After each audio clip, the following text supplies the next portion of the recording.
Hey YouTube, welcome back to my channel. So this video today is about second fear. So I'll talk about what I mean by second fear in a moment. But before I get into it, I just wanted to mention that I am offering one-on-one supportive coaching for those who need it. So I am offering it at lower rates than other places you might find online. I offer free 15-minute consultations, 30-minute calls, 60-minute calls, and then I recently put together some session packages.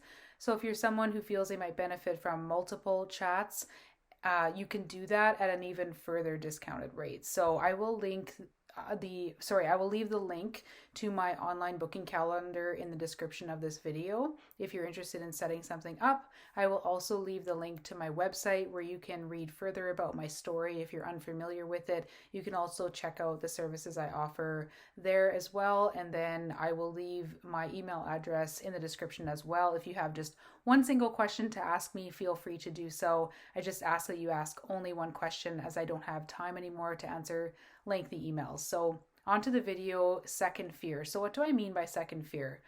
Well, it's like a secondary response. So I've noticed a pattern with people where obviously when you come off these drugs, your nervous system goes haywire. It becomes overstimulated. You become stuck in fight, flight, freeze, or fawn mode. And it's very, very hard to shut that off. Damn near impossible, or impossible, at least when you're in the acute phase. So that is like the primary issue. But then there becomes this issue I notice with people along the way, especially, well, it can be people who are in acute and people who are protracted, where second fear becomes a huge problem. So what happens with people is, because withdrawal and adverse reactions are very rarely recognized or diagnosed properly in real life and with your doctors, people are scrambling online to figure out what's wrong with me, what are these symptoms, why the hell do I feel like I'm going crazy, why am I so restless, why am I pacing, blah, blah, blah. And then they come across the forums, which are well-intentioned. So Benzo Buddy, surviving antidepressants, those are kind of the main ones. And then they start reading and searching and researching. And at first, it's this thing where it's like, wow, was this my experience and the experience of so many people I talk to. This finally makes sense. I can breathe now. This is what's wrong with me. Some people figure it out right away. Some people figure it out while they're tapering. Some people don't figure it out till much later, which was the case for me. So yeah, you finally have this sense of hope, or you have a sense of where things finally make sense. I don't have to figure out what disease I have now. This is drug withdrawal. And then a lot of times once people figure out what's going on, it's too late to reinstate, or maybe they reinstate anyway. I reinstated at 2.5 years off, which ended up being a very bad decision. But anyway, so that's kind of the first initial reaction to finding the forums or figuring out what's wrong. Then the second part people go into, and this, I'm convinced this is a symptom in itself, is you have to figure out what your future holds. Like, and it's a natural response too. Your body is in crisis. You are in crisis. You are in an extreme nervous system dysregulation response mode, and you want to find out, like, what do I do to fix it? That's a natural response. But then you end up going and you searching for you search for your particular symptom in the search bar, or you just start reading the threads, just one right after the other, and you start going down all these rabbit holes. Like, oh, holy crap, like there's people who are 10 years protracted, or holy crap, there's nobody that has my particular symptom. Well, this must mean, I thought I had it figured out, but obviously there's more going on with me. Either I have something else wrong with me, or I have brain damage, or I have permanent brain damage. That's one I hear a lot. Or I'm way more severe than everybody else, or I have this person's particular symptom. I found someone, but they're still not recovered and it's been 7 years.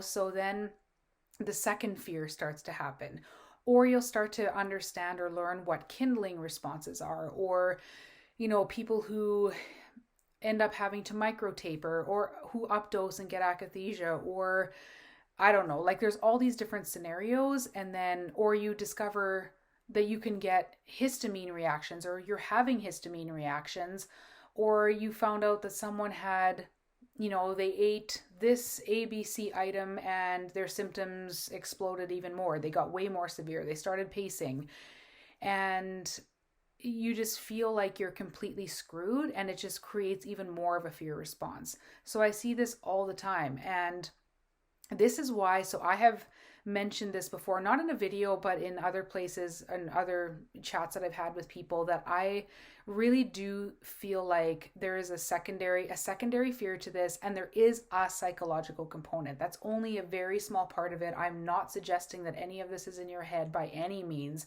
In fact, when I had people suggest that when I was in crisis, it made me extremely, extremely angry.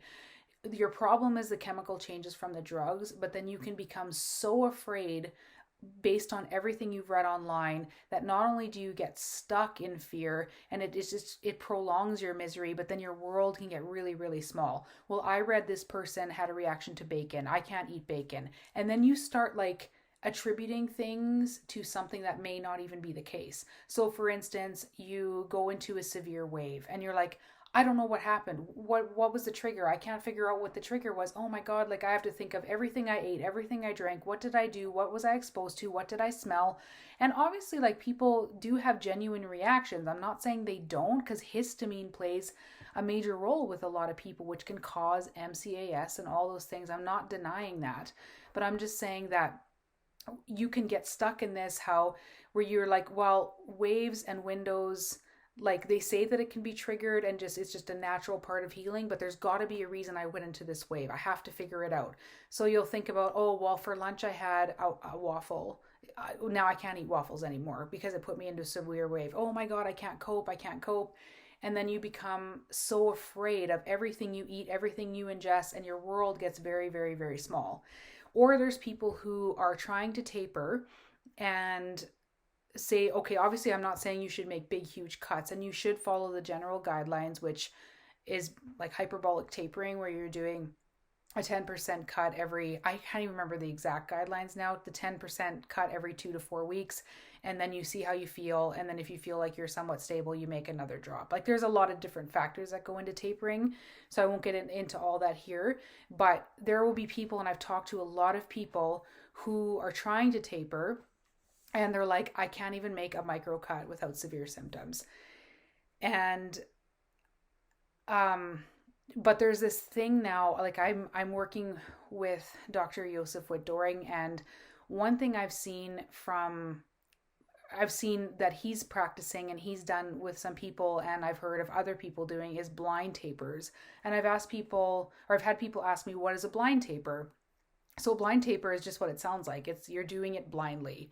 So how I've seen it done is people will switch to a liquid version of their medication, and then they'll have someone else, whether it's a nurse or someone close to them, like their spouse or whatever, will draw up the amount based on whatever doctor is supervising this taper.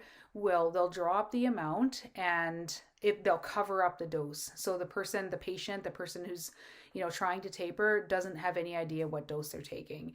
And I've seen people be able to come off these meds way, way, way faster when they couldn't micro taper at all without severe symptoms.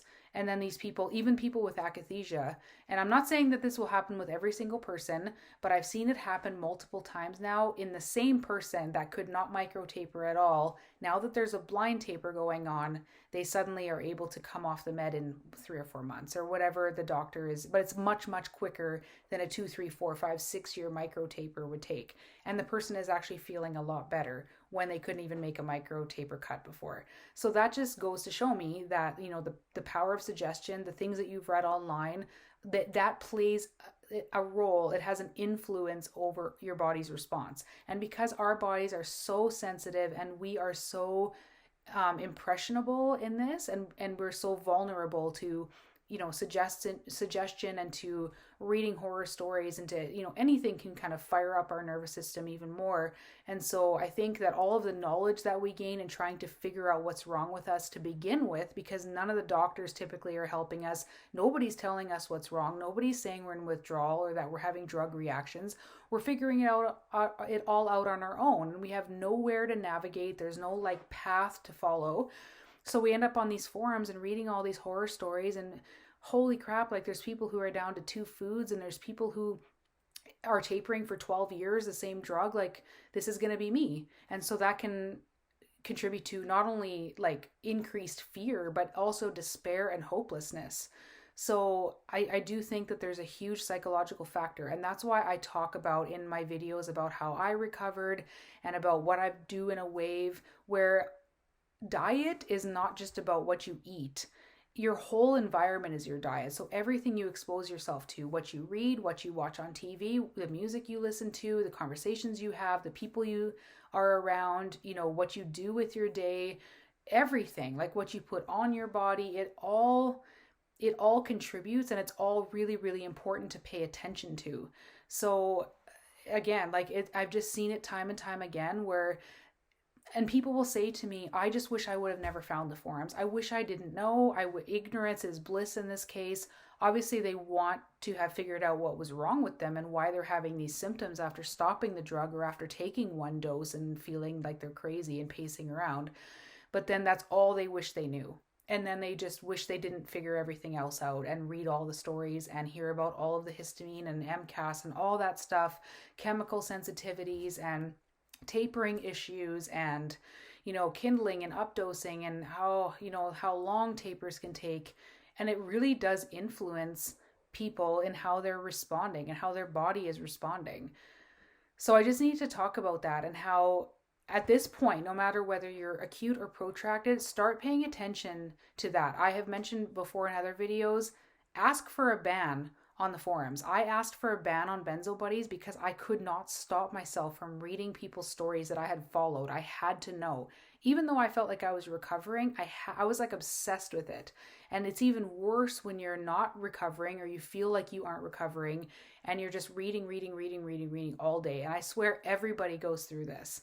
So ask for that ban if you can't stay off, because most people that I talk to know so much already. They know everything they need to know. So the going on the forums is not for, increased knowledge. It's for this obsessive scrolling, researching. You have to figure out, why did this person disappear from the thread? Did they die? It just keeps you on a conscious and subconscious level stuck in these fear loops. And that is not helpful for anyone, let alone someone with a compromised nervous system. So I had to mention that there is a psychological component. I've seen it again and again and again. And I went through it for a very, very, very long time. And it was once I stepped away from all of the groups. I am in a positive group, and I do like reading some of that and sharing. Has a very different aim than a lot of the groups. I used to be in every single group on Facebook, every forum, and it just became super toxic at a certain point. And yeah, and my own experience with TMS, I'm going to mention this. So transcranial magnetic stimulation I had, while I was reinstating, and I was playing around with different drugs and on benzos, and I had that transcranial magnetic stimulation done. And what they do is they increase the threshold every single day and the power of the magnet. And then they warn you, they're like, okay, today we're going to go up a strength from yesterday. You might feel some pain. And as soon as they suggest that, I remember being like, ow, ow, ow. And they're like, are you okay? And I said, no, that's way too much. Like, it hurts so much. You have to stop. You have to go back to yesterday's power. So they did. And then the next day I go into the clinic. They didn't say anything. They're like, okay, are you ready? And I'm like, yeah, I'm ready. And then they do it and I feel absolutely nothing. And they said, how was that? And I said, good, I felt fine. And they said, we are actually on the power that we were yesterday before we turned it down when you were in so much pain and you feel nothing. And they said, we actually find it better to not tell patients what's happening because they almost always have a way more heightened pain response. So the power of suggestion is very powerful. And obviously you want informed consent and you want knowledge, but there gets to a point where you know everything you need to know, and it's just becoming like an obsession now, and you're feeding that fear loop. So that's just my 2 cents and things that I've gathered. Do you agree with this? Let me know in the comments. And yeah, I will see you guys next time. Bye.